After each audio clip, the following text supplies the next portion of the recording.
Jennifer. Bonjour Isabelle. Bonjour à tous. Eh bien, je suis très heureuse d'être avec toi ce midi. Moi aussi. Et nous allons revisiter un classique que l'on mange plutôt l'été. Si je te dis, on va aller se faire voir chez les Grecs ce midi. Salade grecque. Voilà. Bienvenue en Grèce. Et ben voilà, bienvenue en Grèce. Et toi aussi, tu le veux un peu là? Regarde. Regarde comme tu es. Et ben voilà, on est parti en Grèce.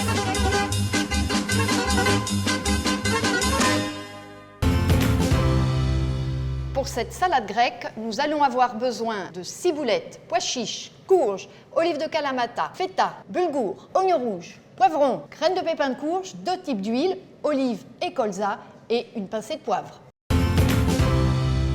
Donc on va commencer par couper la courge en petits cubes. Est-ce que je peux te demander pourquoi la courge? Qu'est-ce que ça remplace et qu'est-ce que ça apporte? Alors qu'est-ce que tu as d'habitude dans la salade grecque? Concombre, tomate. Exactement, c'est plus du tout la saison. Donc je te propose d'utiliser de la courge qui, cuite, va apporter quand même de l'eau. Puisque je vois que tu es très douée, finalement c'est pas mal de te faire cuisiner et de rien faire. Je vais te laisser préparer la feta. Alors c'est parti, 50 grammes tu as dit, donc 100 grammes pour nous deux.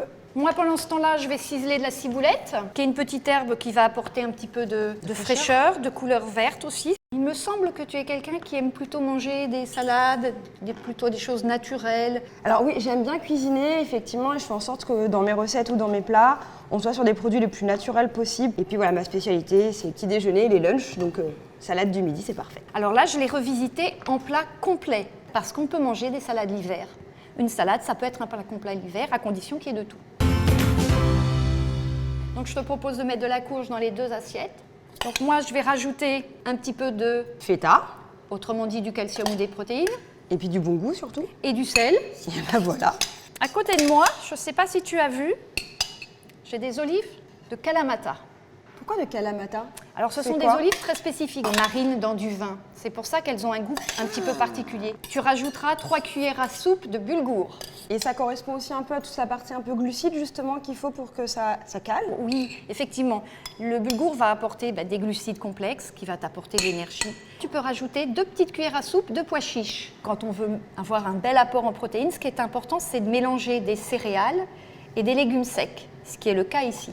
Alors, on n'a pas terminé, il nous faut un petit peu d'oignon rouge, typique de la salade grecque, donc ça on ne l'a pas enlevé. Le petit poivron rouge entier, ça nous apporte toute la vitamine C pour la journée, à condition qu'il soit cru. Donc 3 petites cuillères à soupe, c'est ça? Oui. Je te propose de rajouter l'huile. Alors l'huile, c'est 2 cuillères à soupe d'huile par personne. De l'huile d'olive classique de la salade grecque. De l'huile de colza, qui va t'apporter des oméga 3. On rajoutera une petite pincée de pépins de courge. Hop, regarde. Parfait, la petite ciboulette. Cette petite touche de ciboulette verte. Est-ce qu'on retrouve notre salade grecque? Franchement, oui. Moi, je suis ravie de cette salade. Allez, on y va? Évidemment. On déguste? Ouais. Alors la courge, parce que ça, c'est le côté un peu nouveau. Honnêtement, je trouve ça super bon. La courge apporte un côté fraîcheur de la salade, mais on sent que c'est quand même bien plus consistant. C'est vraiment le côté plat complet. On retrouve le côté fraîcheur de la salade. Et du coup, Isabelle, des recettes hyper astucieuses comme ça, tu en as d'autres? Oui, tout simplement sur la chaîne de Piccadilly. Abonnez-vous!